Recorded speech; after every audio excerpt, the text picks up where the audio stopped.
সারা জীবন সারা মাস অন্যায় করার পরে, গুনাহ করার পরে মানুষের অন্তঃকরণে কালিমা লেগে যায়। আল্লাহ রাব্বুল আলামিন রমজান মোবারকের একটা ব্যবস্থা করেছেন, ইঞ্জিন ওভারহোলিং এর মতো, ইঞ্জিন ডাউন দেওয়ার মতো আপনার কলবকে, আপনার আত্মাকে, আপনার বিবেককে, আমার বিবেককে পরিষ্কার করার জন্য রমজান মাস করে দিয়েছেন। রমজান মোবারকের একটি মাসের কোর্স যদি কমপ্লিট করা যায়, তাকওয়া দিয়া যদি ভরে দেওয়া যায়, তাহলে বাকি 11 মাস আরামসে চলবে, কোনো অসুবিধা হবে না। নবীজি বলেছেন রমজান মুবারকে মাস আসার সঙ্গে সঙ্গে আল্লাহ রাব্বুল আলামিন তিনি জান্নাতের সমস্ত দরজাগুলি খুলে দেন, আর জাহান্নামের সব দরজাগুলি আল্লাহ রাব্বুল আলামিন বন্ধ করে দেন। রোজা রাখলে পরে ক্ষুধার কারণে, খালি পেটে থাকার কারণে টক্সিন জাতীয় এক প্রকারের গ্যাস তৈরি হয় পেটের ভেতরে, স্টমাকের মধ্যে, ফলে মুখে এক রকমের দুর্গন্ধের সৃষ্টি হয়। নবীজি বলেছেন রোজাদারের মুখের থেকে যে গন্ধ বের হয়, আল্লাহ পাকের কাছে রোজাদারের মুখের গন্ধ মেশক আম্বারের চাইতে বেশি পবিত্র।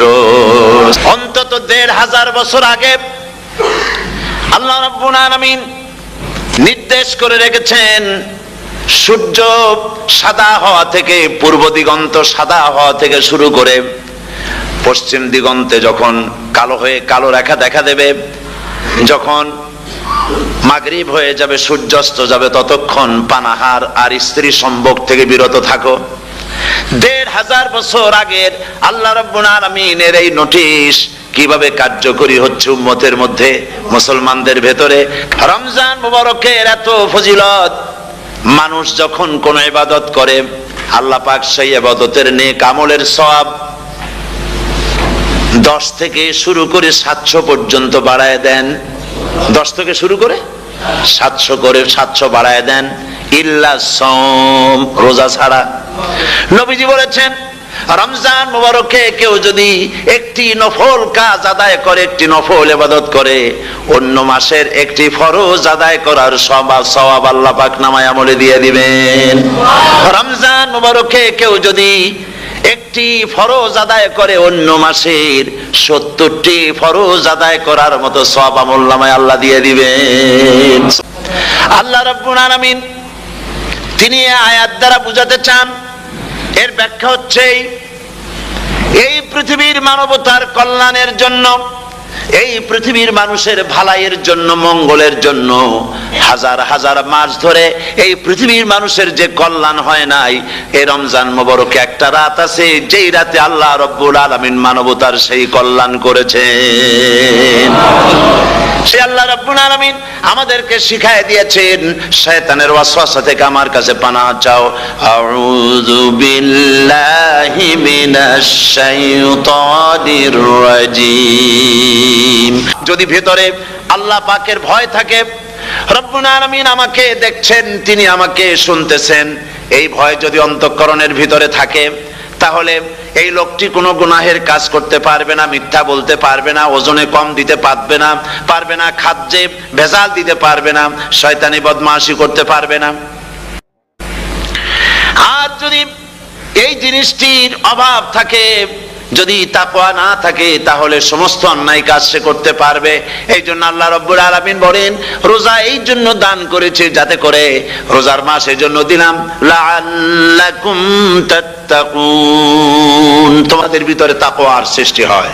এই ওয়াজ আমি আপনাদের সামনে অনেকবার করেছি। হযরত ওমর রাদিয়াল্লাহু তাআলা আনহু রাতের বেলায় ঘুরতে ঘুরতে দেখেন এক বাড়িতে আলো জ্বলছে, শেষ রাত। এই রাত্রে বাড়িতে আলো জ্বলে কেন? ভাবলেন কোনো অসুখ বিসুখ হলো নাকি। তো উনি কাছে গেছেন, গিয়ে কান পেতে শুনতেছেন। বাড়ির মালিক বুড়ি তার যুবতী মেয়েকে ডেকে বলছে, মা ওঠো, তাড়াতাড়ি ওঠো। কেন? কয় যে সকাল তো হয়ে গেল, দুধ দই এনেছি, আমি দুধ এনে রাখছি, এখন তুমি পরিমাণ মতো সবটা পাত্রে পানি দিয়ে ভরে দাও, তাহলে ওজন বেশি হবে আর আমরা ভালো লাভ করতে পারবো। মেয়ে বলছে, মা তুমি বলো কি, এটা আমার দ্বারা সম্ভব না। কেন সম্ভব নয়? হযরত ওমর এক ফরমান জারি করেছেন, তিনি বলেছেন পানিতে, দুধের মধ্যে পানি মিশাতে নিষেধ করেছেন। তাছাড়া রাসূল করিম সাল্লাল্লাহু আলাইহি ওয়াসাল্লাম খাদ্যদ্রব্যে ভেজাল দিতে নিষেধ করেছেন। কাজী হযরত ওমরের এই নির্দেশকে আমি অমান্য করতে পারবো না। মা বলছে দেখো ওমর এখন তো ঘুমাইতেছে, এত রাত্রে তিনি কি এখানে আসছেন নাকি আমাদের এই কারবার দেখতে, তুমি পানি মিশাও ইচ্ছে মতো, আপনার মুখের গন্ধটাও আল্লাহর কাছে পবিত্র। রোজাদারদের জন্য জান্নাতের একটি দরওয়াজা খাস করে রাখা হয়েছে, যার নাম রায়্যান। এই দরওয়াজা রোজাদারদের জন্য, কেবলমাত্র রোজাদারেরা সেখান থেকে প্রবেশ করবে, আর কেউ প্রবেশ করতে পারবে না। এই রোজাদারদের সম্পর্কে আল্লাহ পাক বলেছেন, হাদিস শরীফে এসেছে, বুখারী শরীফের হাদিস, রাসূল করিম সাল্লাল্লাহু আলাইহি ওয়াসাল্লাম বলেছেন, লিসাইমে ফারহাতান, ফারহাতুন ইনদা ফিতরিহি ওয়া ফারহাতুন ইনদা লিকাই রাব্বিহি। রোজাদারের জন্য দুইটা খুশি। কয়টা খুশি বলুন তো? কে বলছেন? আল্লাহ রাসূল বলছেন রোজাদারের জন্য দুইটা খুশি। লিসাইমে ফারহাতান, দুটি খুশি। ফারহাতুন ইনদা ফিতরিহি, একটা খুশি হচ্ছে ইফতারের সময়। এই ফিতরিহিতে, এই ফিতরিহি দুটি কথা, এই একটি কথার দুটি ব্যাখ্যা হয়। একটা হচ্ছে ইফতারের সময়, ইফতারের কথা বলা হয়েছে, আর ঈদের কথাও এর মধ্যে বলা হয়েছে। ইফতারের সময় হলো একটা খুশি, আর একটা খুশি হচ্ছে ইনদা লিকাই রাব্বিহি, যখন রোজাদারের সঙ্গে আল্লাহ পাক দেখা করবেন তখন হবে আরেকটা খুশি। তার মানে হচ্ছে রোজাদারদের সঙ্গে স্পেশাল আল্লাহ রাব্বুল আলামিন সাক্ষাৎকারের ব্যবস্থা করবেন। সুবহানাল্লাহ। তাহলে দুটি জিনিস হলো, একটা হলো ইফতারের জন্য দুটা, রোজাদারের জন্য দুটা খুশি, একটা হলো ইফতারের সময়, আর একটা হচ্ছে আল্লাহর সঙ্গে যখন দেখা করবে। তো ইফতারের যে খুশিটা, এই খুশি রোজাদার ছাড়া কেউ বুঝবে না। ইফতার সারাদিন রোজা রাখার পর সামনে পেঁয়াজি, বেগুনি, সালাদ, তরমুজ, মিষ্টি, তারপরে আম্বালা সুইট মিটের নানান রকমের মিষ্টি, এরপরে মুড়ি, কত কিছু সব সামনে নিয়ে বসে আছে। দেখছেন অবস্থা? সমস্ত কিছু সামনে বসা, ঘড়ির দিকে তাকানো। আপনি যদি 5 মিনিট আগে খান, ফেরেশতা এসে মুখের উপর থাপ্পড় মারবে, বেটা খাইলি কেন? বলবে কেউ? বলবে না। কোন ফেরেশতা লাঠি নিয়ে দাঁড়ায় আছে? দাঁড়ায় নাই, কিন্তু আপনি খাচ্ছেন না কেন? সুবহানাল্লাহ, সুবহানাল্লাহ বলবেন না? যদি প্রশ্ন করা হয় রমজানে তো আসছো, কিন্তু প্রথম নাজিল হয়েছিল কোন সময়? ওটা কি দিন ছিল না রাত ছিল? কোরআন তার জবাবে বলে, ইন্না আনজালনাহু ফি লাইলাতিল কদর, কদরের পবিত্র রাতে আমি এই পৃথিবীতে আমার আগমন ঘটেছিল। যদি প্রশ্ন করা হয়, বুঝলাম সবই, কেন নাজিল হয়েছে তুমি? এই পৃথিবীতে তোমার আসার উদ্দেশ্য কি? মূল কাজটা কি? এই প্রশ্ন যদি করা হয়, কোরআনে কারীম তার জবাবে বলে, শোনো কেন এসেছি। লিতুখরিজান নাসা মিনাজ যুলুমাতি ইলান নূর। আমার মিশন হচ্ছে গোটা বিশ্ব মানবতাকে পুঞ্জীভূত জমাট বাঁধা অন্ধকারের ভেতর থেকে টেনে বের করে আলোর সন্ধান দিতে, আলোর দিকে আনার জন্য আমি কোরআন নাজিল হয়েছি। আল্লাহ পাক আমাদের জন্য একটি পবিত্র মাস আমাদেরকে দিচ্ছেন, দান করেছেন, যে মাসটির নাম হচ্ছে রমাদান। রমাদান হচ্ছে রামদুন, রা মিম দত, রাম ধাতু থেকে উৎপত্তি, এর অর্থ হচ্ছে জ্বালানো, পুড়িয়ে দেওয়া, ভস্ম করে দেওয়া। রমদান মুবারকে যারা নাকি সিয়াম সাধনা করে, আত্মত্যাগ করে, অর্থাৎ তিতিক্ষা, ত্যাগ এবং তিতিক্ষা করে, রমজান মুবারকে আল্লাহ পাক যেভাবে রোজা চান ওইভাবে যারা রোজা রাখে, তাদের সমস্ত গুনাহ সমূহকে আগুন যেমন আবর্জনাকে জ্বালিয়ে দেয়, রোজা যদি সঠিকভাবে কারো হয় তাহলে তার গুনাহগুলিকে এইভাবে জ্বালিয়ে ভস্ম করে দেয়। সুবহানাল্লাহ বিহামদিহি। এই রমজান আমাদের সামনে। আমি আমার আলোচনার শুরুতে আমি আপনাদের খেদমতে আরজ করতে চাই যে মাসটির মধ্যে আমরা প্রবেশ করতে যাচ্ছি, দুটি জিনিস আমাদের সামনে এখন। একটি হচ্ছে আমরা মাহে রমজানকে ইস্তেকবাল করতে যাচ্ছি, মাহে রমজান আমাদের সামনে। দোয়া করে নেই যে আল্লাহ পাক এই পবিত্র রমজানের সম্মান করার মতো তৌফিক আমাদেরকে দান করো, আর যেভাবে রোজা রাখলে পরে তুমি খুশি হও সেইভাবে আমাদেরকে রোজা রাখার তৌফিক দান করো, বলি আমিন। এটি হচ্ছে সর্বশ্রেষ্ঠ মাস আল্লাহ পাক মুসলমানদের জন্য দান করেছেন। আবারও বলি আলহামদুলিল্লাহ। কোরআন শরীফের মধ্যে আল্লাহ সমস্ত ইবাদতের কথা বলেছেন, কিন্তু ডিটেইলস আলোচনা করেন নাই। হজ করতে হবে, কিন্তু উকুফে আরাফা করতে হবে, রমিয়ে হেজার করতে হবে, রমিয়ে জেবার করতে হবে, তারপরে 7 বার তাওয়াফ করতে হবে, সাফা মারওয়া সাই করতে হবে। এগুলি কিন্তু কোরআন শরীফে আসে নাই, ডিটেইলস আসে নাই। নামাজ পড়তে হবে, কিন্তু জোহরে কয় রাকাত, আসরে কয় রাকাত, মাগরিবে কয় রাকাত, এই রাকাতগুলি কিভাবে বিন্যস্ত করতে হবে কোরআন শরীফে তা আসে নাই, বর্ণনা করা হয়নি। যাকাত দিতে হবে, কিন্তু কত টাকা হলে কত টাকা দিতে হবে, কত মন ধান হলে কতটুকু দিতে হবে, কত ছাগল হলে, কত গরু হলে, কত পরিমাণ সোনা হলে, কত পরিমাণ রৌপ্য মজুদ থাকলে যাকাত দিতে হবে, এর বিস্তারিত বিবরণ কোরআন শরীফে আসে নাই। চিন্তা হতে পারে যে তাহলে এগুলো আমরা পাইলাম কই? আমরা পেয়েছি কোরআনের ব্যাখ্যা হচ্ছে রাসূল করিম সাল্লাল্লাহু আলাইহি ওয়াসাল্লাম, হুজুর এটাকে আমাদেরকে বলে দিয়েছেন। তিনি শারে ছিলেন, শরীয়ত প্রণেতা ছিলেন। তো সমস্ত ইবাদতকে আল্লাহ পাক সংক্ষেপে সংক্ষেপে তিনি আউটলাইন অথবা গাইডলাইন তিনি দিয়েছেন আল্লাহ পাক। রমজান মোবারক হচ্ছে একমাত্র ইবাদত যে রমজান সম্পর্কে আল্লাহ পাক ডিটেইলস পূর্ণ একটি রুকু আল্লাহ পাক আলোচনা করেছেন। সুবহানাল্লাহ। রোজা শুরু করবেন কোনখান থেকে, শেষ করবেন কোথায় গিয়ে, সফরে প্লেনে যখন চলবেন তখন আপনার রোজার অবস্থা কি হবে, যদি দেশে যান তখন কি হবে, অসুস্থ হলে কি হবে, কিভাবে রোজা রাখবেন, কিভাবে রোজা ভাঙবেন, তারপরে কখন শুরু হবে, কখন কি হবে ইত্যাদি বিস্তারিত বিবরণ। রোজার মতো করে এত অন্য কোন ইবাদতের ব্যাপারে আল্লাহ এতটা বলেন নাই যতটা বলেছেন রোজার ব্যাপারে। তাহলে নিশ্চয়ই বুঝতে পারছেন রোজাটা অত্যন্ত গুরুত্বপূর্ণ ইবাদত। সবটাই গুরুত্বপূর্ণ, কিন্তু রোজাটা আল্লাহর কাছে বেশি গুরুত্বপূর্ণ। সুবহানাল্লাহ। আচ্ছা, বেশি গুরুত্বপূর্ণ কেন সে কথা কি বলবো? অবশ্যই বলবো। বেশি গুরুত্ব এই কারণে, আল্লাহ পাক বলেছেন, এটা হচ্ছে হাদিসে কুদসি। আল্লাহ পাক বলেছেন, আস-সাওমু লি ওয়া আনা আজজি বিহি। অন্য রিওয়ায়াতে এসেছে ওয়া আনা উজজা বিহি। আস-সাওমু লি, রোজা হলো আমার জন্য। কে বলতেছেন বলুন তো? আল্লাহ পাক বলছেন রোজা হচ্ছে আমার জন্য, রোজার পুরস্কার আমি দেব। অন্য বর্ণনায় এসেছে রোজা আমার জন্য আর রোজাদারের পুরস্কার আমি আল্লাহ নিজেই পুরস্কার। সুবহানাল্লাহ, সুবহানাল্লাহ। তাহলে প্রশ্ন আসে, আল্লাহ পাক বলছেন রোজা আমার জন্য, আস-সাওমু লি। আল্লাহ তো এই কথা কোথাও বলেন না আজ-যাকাতু লি, আস-সালাতু লি, আল-হাজ্জু লি। রোজা আমার কি বলে, যাকাত আমার জন্য, হজ আমার জন্য, নামাজ আমার জন্য, এ কথা কিন্তু আল্লাহ বলেন নাই। অবশ্যই আমরা যাকাত হোক, নামাজ হোক, হজ হোক কার জন্য করি? আল্লাহর জন্য করি। রমজানের ব্যাপারে আল্লাহ খাস করেছেন যে আস-সাওমু লি, রোজা আমার জন্য। এই কথাটার অর্থ কি, তাৎপর্য কি, ব্যাখ্যা কি, সিগনিফিকেন্স কি? এর সিগনিফিকেন্স হচ্ছে এই যে প্রত্যেকটা ইবাদতের দুটি ধরন আছে। কয়টা ধরন বলুন তো? দুটি ধরন। একটি ধরন হচ্ছে বাহ্যিক আর একটা হচ্ছে আভ্যন্তরীণ। প্রত্যেকটা ইবাদতের দুটি দিক আছে, একটা মানুষকে দেখানো আর একটা ভেতরের। যেমন নামাজ, একটি লোক নামাজ পড়ে না, কিন্তু এমন একটা সমাবেশের মধ্যে পড়ে গেছে সবাই নামাজ পড়ে। এখন আমি যদি নামাজ না পড়ি তাহলে লোকে বলবে কি? তখন উজু আছে কি না আছে দাঁড়ায় গেল, আল্লাহু আকবার। তাহলে দেখা গেল নামাজ আল্লাহর জন্য পড়ে, আবার মানুষের জন্য দেখাবার জন্য করে। যাকাত এটা দেয় মানুষে, তার নিয়তটাকে আল্লাহ পাক ভালো জানেন। কিন্তু কিছু লোক তেমন আছে যাকাতের নামে লুঙ্গি, আমাদের দেশে আছে, এখানে কি করে আমি জানি না, লুঙ্গি শাড়ি কিনে তারপরে বাড়িতে সব জমা করে এরপরে গরিবদের দাওয়াত দেয় এবং সকলকে দেখায় এভাবে লুঙ্গি দিল, শাড়ি দিল, লোকেরা দেখলো যে যাকাত দিল, খুব যাকাত দিয়েছে।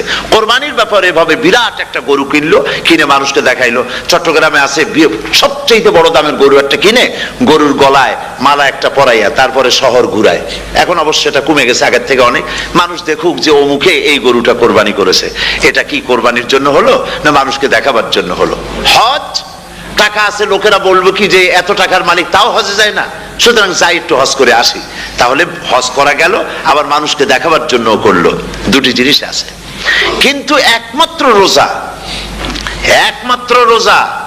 রোজা যদি কেউ রাখে মানুষকে দেখাবার জন্য, সকাল থেকে শুরু করে সন্ধ্যা পর্যন্ত না খাইয়া কোনো পাগলও থাকবে না।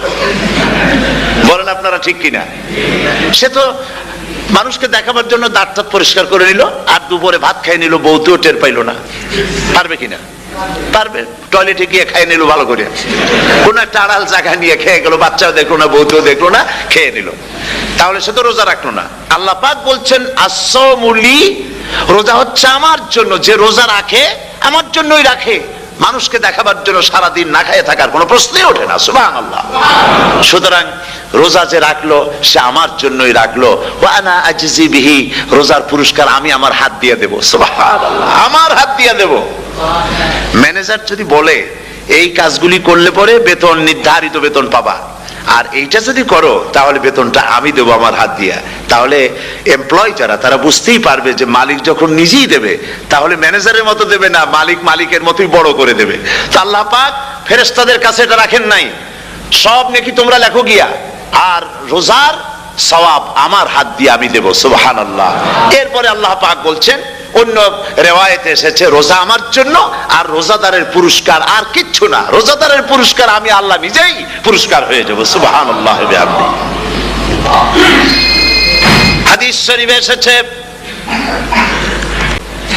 মেয়ে বলছে মা হযরত ওমর ঘুমাতে পারেন, তার পুলিশেরা, তার গোয়েন্দা বিভাগের লোকেরা ঘুমাতে পারেন, হযরত ওমরের চোখকে ফাঁকি দেওয়া যাবে, হযরত ওমরের পুলিশকে ফাঁকি দেওয়া যেতে পারে, কিন্তু আল্লাহ রাব্বুল আলামিনের চোখকে ফাঁকি দেওয়া যাবে না। আমার পক্ষে সম্ভব নয়, আমি দুধে পানি মিশাতে পারবো না। হযরত ওমর রাদিয়াল্লাহু তাআলা চলে গেলেন, গিয়ে তার ছেলেকে ডেকে বললেন, ছেলে আমি তো এখন বুড়া হয়ে গেছি, আমি এখন বুড়া হয়ে গেছি, আমার বিয়ের বয়স নাই, আমি একটা মেয়ের খোঁজ নিয়ে আসছি, যদি আমার বয়স থাকতো এই মেয়েটার আমি বিয়ে করতাম। সুবহানাল্লাহ, সুবহানাল্লাহ। এই মেয়েটা তুমি খোঁজ নাও, যদি বিয়ে না হয়ে থাকে তুমি প্রস্তাব দাও বিবাহের। কি সৌন্দর্য তিনি দেখলেন মেয়েটার মধ্যে, স্বাস্থ্য, রূপ, যৌবন, কি দেখলেন? তাকওয়া। জোরে বলেন না, কি দেখলেন? তাকওয়া। এই তাকওয়া তিনি দেখলেন। এই তাকওয়ার উপরে ভিত্তি করে আমিরুল মুমিনিন, অর্ধেকটা পৃথিবীর প্রেসিডেন্ট, খলিফাতুল মুসলিমিন, আমিরুল মুমিনিন হযরত ওমর তার ছেলের জন্য পুত্রবধূ করে তাকে ঘরে নিয়ে আসলেন, সুবহানাল্লাহ। ফায়দা কি হলো? ফায়দা এই হলো, এই মেয়ের গর্ভে যে মেয়ে হলো, সেই মেয়ের গর্ভে যে মেয়ে হলো, সেই মেয়ের গর্ভে ফারুকে সানি হযরত ওমর ইবনে আব্দুল আজিজ রাহমাতুল্লাহ আলাইহির মতো ফারুকে সানি আল্লাহ দান করে দিলেন, সুবহানাল্লাহ বিহামদি। এটা নাম হচ্ছে তাকওয়া। এই তাকওয়ার ব্যাপারে হযরত ওমর রাদিয়াল্লাহু তাআলা আনহু তিনি হযরত কাব বিন উবাই রাদিয়াল্লাহু তাআলা আনহুকে জিজ্ঞেস করেছিলেন যে তাকওয়ার একটা ব্যাখ্যা আপনি কি আমাকে বলতে পারেন, তাকওয়ার ব্যাখ্যাটা কি? তিনি বললেন হ্যাঁ পারি। কি ব্যাখ্যা? তিনি বললেন যে দেখুন, তাকওয়ার ব্যাখ্যা হচ্ছে এই যে সংকীর্ণ একটি রাস্তা, সরু ন্যারো একটা রোড, এই ন্যারো রোডের দুই দিকে আছে কাঁটাযুক্ত লতা পাতা, এই কাঁটাযুক্ত লতা পাতার মধ্য দিয়ে এই সরু রাস্তা দিয়ে আপনি যখন যাবেন তো কিভাবে যাবেন? হযরত ওমর বললেন আমার জামা কাপড় এইভাবে খুব আটোসাটো করে আমরা যাব, যাতে করে গায়ের চামড়াও না ছেড়ে আমার জামাও যাতে না ছেড়ে যায়। হযরতে কাব বিন উবাই রাদিয়াল্লাহু তাআলা আনহু বলছেন এটার নামই হচ্ছে তাকওয়া। এটার নাম কি? তাকওয়া। এটার নাম হচ্ছে তাকওয়া। দুনিয়ার অসংখ্য পাপের ভেতর থেকে আপনি চলে যাবেন, পাপ যেন আপনাকে স্পর্শ করতে না পারে, এটার নাম তাকওয়া। বাইন মাছ নিশ্চয়ই খেয়েছেন আপনারা, না লন্ডনে পাওয়া যায় না? পাওয়া যায়। এই বাইন মাছ যারা খেয়েছেন আপনারা, আমি জানি না আপনারা জানেন কিনা, বাইন মাছ কোথায় থাকে? পানিতে থাকে না কাদায় থাকে? মাশাআল্লাহ, বাইন মাছ থাকে কাদার মধ্যে। কিন্তু এই বাইন মাছ যারা ধরেছে তাদের মুখে শুনেছি আমি যে বাইন মাছ থাকে কাদায়, ওকে যখন ধরে টেনে বের করা হয় কাদার মধ্যে থেকে এক ফোঁটা কাদা ওর গায়ে নাই। এই কলুষিত সমাজ, পাপে ভরপুর, গ্রেট ব্রিটেন, আমেরিকা, পাশ্চাত্য, আমাদের দেশ, সর্বত্র পাপ আর পাপ। এই পাপের মধ্যে বাইন মাছ শুধু খাইয়েন না, ওর কাছ থেকে শিক্ষাও গ্রহণ করেন। ও যেমন কাদার মধ্যে থাকে, কাদা ওর গায়ে লাগে না, আপনিও এই সমাজের মধ্যে আপনি আপনার কাজ চালিয়ে যান, পাপ যেন আপনাকে স্পর্শ না করে। আল্লাহ যেন পাপের থেকে আমাদের বাঁচান। আমরা বলি আমিন, সবাই বলেন আমিন। এটার নাম হচ্ছে তাকওয়া। আর তাকওয়া লম্বা জামায় তাকওয়া হয় না, লম্বা দাড়িতে তাকওয়া হয় না, পাগড়ি একটা বানলেই তাকওয়া হয় না। রাসূলুল্লাহ সাল্লাল্লাহু আলাইহি ওয়াসাল্লাম বলছেন তাকওয়া হা হুনা, হা হুনা, হা হুনা, তিনবার বলেছেন, বুকের দিকে দেখায় বলেছেন তাকওয়া হা হুনা। তাকওয়া হচ্ছে এখানে। এর অর্থ এই নয় যে আমি দাড়িকে আমি ছোট করে দেখছি, জামাকে ছোট করে দেখছি, তা নয়। কিন্তু বলছি যে তাকওয়াটা হচ্ছে অন্তরের ভেতরে। এই অন্তরের ভেতর থেকেই এটার বহির প্রকাশ হতে হবে, আপনার কথায়, আপনার বলায়, আপনার ওঠায়, আপনার বসায়, আপনার চালচলনে, আপনার বিয়ে শাদীতে, আপনার ব্যবসা বাণিজ্যের সর্বত্র তাকওয়ার ছাপ প্রদর্শিত হতে হবে, তাহলেই আমার মধ্যে তাকওয়া এসেছে বলে প্রমাণ হবে। আর এটাই আল্লাহ পাক চান, রমজান মোবারকে তোমাদের মধ্যে তাকওয়া সৃষ্টি হোক। রোজা সম্পর্কে এই কথাগুলি আমি বলে নিলাম। প্রথম 10 দিন শুধু রহমত নাজিল হবে, দ্বিতীয় 10 দিনে আল্লাহ পাক শুধু মাফ করতে থাকবেন, আর তৃতীয় 10 দিনে আল্লাহ পাক জাহান্নাম থেকে মুক্ত করে দিবেন। সুবহানাল্লাহ। রমজানে মক্কা শরীফে, মদিনা শরীফে ছোট্ট একটা বাচ্চাও ঘুমায় না, অন্তত 5-7 বছর 8-10 বছর বয়স হয়ে গেছে এরকম বাচ্চা সারা রাত্রে 1 সেকেন্ডের মধ্যে ঘুমায় না। সমস্ত লোক জাগে, ফজরের নামাজ পড়তে থেকে ঘুমায়, সব সমানে 2 হাতে নেকি কামাই করে। নেকি কামাইয়ের মৌসুমে বাহার। রমজান হচ্ছে নেকি কামাইয়ের বসন্তকাল। আপনারা যেন খবরদার মিস করবেন না, খবরদার। এই মাসটা পুরাপুরি কাজে লাগাবার জন্য মায়েরা, আমার মায়েরা, বোনেরা, মেহেরবানি করে এই মাসটা কাজে লাগাবেন। গীবত গাইবেন না, রাগারাগি করবেন না, ঝগড়াঝাটি করবেন না, মিথ্যা কথা বলবেন না, তেলাওয়াত, জিকির, আজগার। আর পুরুষেরাও এই জিকির আজগারের মধ্যে, মানুষকে ভালো কাজের আদেশ করার মধ্যে যা আজকে আল্লাহ আমার দিয়ে বলাইলেন, এই কাজগুলি আমি এবং আপনারা সবাই যেন আমল করতে পারি। আল্লাহ তৌফিক দান করুন। আপনারা এই মোনাজাতের পরে যে যে এলাকায় গিয়ে জামাতে এশার নামাজটা আদায় করবেন, এখানে নামাজের কোনো ব্যবস্থা করা যায় নাই বলে আমরা দুঃখ প্রকাশ করছি। পাশে যেখানে মসজিদ পান, জামাতে এশার নামাজটা খবরদার আদায় করে নেবেন, নামাজ ছেড়ে দেবেন না। 5 ওয়াক্ত নামাজ সঠিকভাবে আদায় করবেন। আর মদের ব্যবসা যাদের আছে, মদের ব্যবসা ছেড়ে দিবেন। আর মদের চাকরি যারা করেন, সেখান থেকে চাকরি উঠাইয়া কোনো ভালো জায়গায় চাকরি করার জন্য চেষ্টা করবেন। জেনা, ব্যভিচার, নাচ, গান ইত্যাদি, তাস, পাশা, জুয়া, অন্যায় কাজে যাব না। আল্লাহ যেন কবুল করেন, বলেন আমিন। বলেন সবাই আমিন। এটাই কাজ। শিরক এবং বেদাতের বাড়ির কাছেও আমরা কেউ যাব না। এই তওবা করে খাঁটি মুসলমান হইতে হবে। আমরা কতদিন বাঁচবো জানি না। আল্লাহ পাক যেন আমাদেরকে ঈমানের সাথে রাখেন। যাদের মুখে দাড়ি নাই, আল্লাহ পাক তাদের মুখে দাড়ি লাগায় দিক, বলি আমিন। আপনারা চেষ্টা করেন রসুলের এই সুন্নতটা আমল করার জন্য। যেহেতু আমরা মারা যাব, চিরদিন বাঁচবো না, তো আল্লাহ রসুলের কাছে কেমনে আমরা আমাদের চেহারা দেখাবো? জামায়, দাড়িতে, টুপিতে, পর্দায়, মেয়ে লোকদের পর্দা করার মধ্যে, সবটার মধ্যে রাসূলুল্লাহর সুন্নত যেন আমরা আমল করতে পারি। আল্লাহ যেন তৌফিক দেন। হুজুর বলেছেন, হুজুর তো কোনো কলেজে পড়েন নাই, কি বলেন? কলেজে পড়েছেন? কোন কলেজে মাদ্রাসায় পড়াশোনা করেন নাই, অথচ আল্লাহর নবী বলেছেন ইন্নামা বুইস্তু মুআল্লিমান, আমি শিক্ষক হিসাবে দুনিয়ার বুকে প্রেরিত হয়েছি। লেখাপড়া কোথাও করেন নাই, অথচ হুজুর বলছেন আমি শিক্ষক। অর্থাৎ গোটা পৃথিবীর সর্বকালে, সর্বযুগের মহান শিক্ষক হচ্ছেন মুহাম্মদ রাসূলুল্লাহ সাল্লাল্লাহু আলাইহি ওয়াসাল্লাম। শিক্ষা তার মধ্যে পরিপূর্ণ ছিল। আল্লাহ তাকে শিখিয়েছেন, সব কথা তিনি বলেছেন, জ্ঞানের কোনো অভাব তার কাছে ছিল না। তবে হ্যাঁ, অনেকে বলে যে মুহাম্মদ সাল্লাল্লাহু আলাইহি ওয়াসাল্লাম হচ্ছেন সেই পুরানা মধ্যযুগীয় ব্যাপার স্যাপার। ওই মধ্যযুগীয় কোনো কথা আজকের যুগে চলতে পারে না। এটা হলো জ্ঞান বিজ্ঞানের যুগ। আমরা কিছু মঙ্গল গ্রহে যাব করতেছি, চাঁদ দখল করে ফেলেছি সেই কবে, চাঁদে পতাকা উড়ায় ফেলেছি, বাড়িঘর বানাবার জন্য ইট, সিমেন্ট, রড সবকিছু পাঠাবার ব্যবস্থা হচ্ছে চাঁদে। আর মঙ্গল গ্রহে তো আমরা যাব করছি। মুহাম্মদ সাল্লাল্লাহু আলাইহি ওয়াসাল্লাম কি চাঁদে নেমেছেন কখনো? এগুলি বেকুবদের প্রশ্ন। কাদের প্রশ্ন? বেকুবদের প্রশ্ন। আর মিয়া, তোমার বিজ্ঞান তো গেছে শুধু চাঁদে। চাঁদ কদ্দূর? মাত্র 2,32,000 মাইল দূরে। চাঁদ মাত্র 2,32,000 মাইল দূরে একটি উপগ্রহ মাত্র। পৃথিবীর সবচাইতে নিকটতম প্রতিবেশী, নিকটতম উপগ্রহ হচ্ছে চাঁদ। দৃষ্টান্ত দিতে গিয়ে আমি ওই ছোট্ট স্টোরিটি বুঝাবার জন্য মানুষের সামনে বলি। একবার এক স্বামী আর স্ত্রী দুজনে ঝগড়া লেগেছে।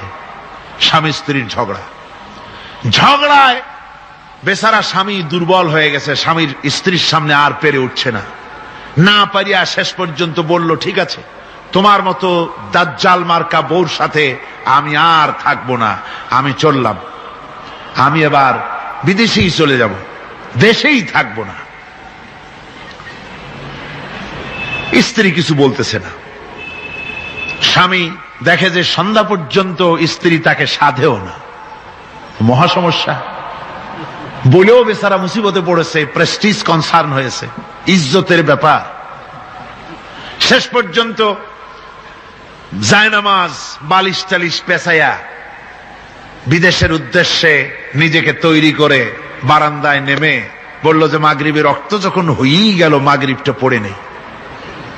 মাগরিব পড়েছে, দোয়া তাসবিহ ইত্যাদি পড়ছে, দেখেনি স্ত্রীর পক্ষ থেকে কোনো কি দাওয়াত আসে যে আপনার যাইয়া কাম নাই। তো স্ত্রী বেচারিও বুঝে ফেলেছে তার স্বামীর দৌরত্ব কত দূর, সেই জন্য সেও আর কিছু ক্ষয় ঠয় না। এশা রক্ত যখন হয়ে গেছে তখন বিড় করে স্বামী বেচারা বলছে, মানুষ না কাউয়ার জাত, সন্ধ্যার আগে ছিলাম কোথায় আর এখন আসলাম কোথায়। বউ ঘরে বসে কয় যে বুঝছি, আর যাওয়া লাগবে না বিদেশে।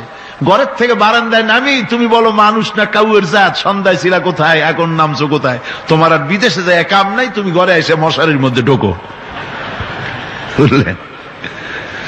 তো পৃথিবী থেকে মাত্র 2,32,000 মাইল দূরে চাঁদ, সেই চাঁদে অবতরণ করে বলছে মোহাম্মদ সাল্লাল্লাহু আলাইহি ওয়াসাল্লাম কি চাঁদে গেছে? আরে বেকুব, 2,32,000 মাইল দূরের চাঁদ নয়, 9,30,00,000 মাইল দূরের সূর্য নয়, কোটি কোটি সহস্র কোটি মাইল দূরের গ্যালাক্সি নয়, মিল্কি ওয়ে নয়, সমস্ত তারকারাজি গ্রহ পুঞ্জ সব কিছুকে পেরিয়ে গিয়ে 7 আকাশ ফুড়ে মুহাম্মদ সাল্লাল্লাহু আলাইহি সাল্লাম আরশে আজিম ভ্রমণ করেছেন, যা পৃথিবীর কোন বিজ্ঞানের পক্ষে সম্ভব নয়। সুতরাং মুহাম্মদ সাল্লাল্লাহু আলাইহি সাল্লাম সর্বকালের সর্বযুগের সব ব্যাপারে শ্রেষ্ঠ মহান ব্যক্তিত্ব।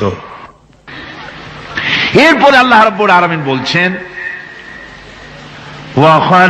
وَخَلَقْنَاكُمْ أَزْوَاجًا, আমি তোমাদের নারী এবং পুরুষের জোড়া পয়দা করেছি। অর্থাৎ এই পৃথিবীতে আল্লাহ রাব্বুল আলামিন মানুষের একটি সেক্স পয়দা করেন নাই, দুটি প্রকার করেছেন, একটি হচ্ছে নারী আর একটি পুরুষ। এই নারী আর পুরুষ আল্লাহ পাকের এটি একটি বিরাট কুদরত। এই নারী এবং পুরুষ সৃষ্টি করে পরস্পরের প্রতি আল্লাহ আকর্ষণ সৃষ্টি করেছেন। দুজনের একের প্রতি অপরের আকর্ষণ আল্লাহ পাক নিজেই সৃষ্টি করে দিয়েছেন। ওয়ামিন আয়াতিহি আন খালাকা লাকুম মিন আনফুসিকুম আজওয়াজান লিতাসকুনু ইলাইহা ওয়াজআলা বাইনাকুম মাওয়াদ্দাতাও ওয়া রাহমা। আমার অনেক নিদর্শনাবলীর মধ্যে এটিও একটি নিদর্শন যে আমি তোমাদের থেকে তোমাদের স্ত্রীদেরকে তোমাদের জোড়া পয়দা করেছি। আর কি করেছি, কেন করেছি? লিতাসকুনু ইলাইহা, যাতে করে তোমরা পরস্পরের কাছ থেকে শান্তি, প্রীতি, প্রেম, ভালোবাসা, মহব্বত লাভ করতে পারো।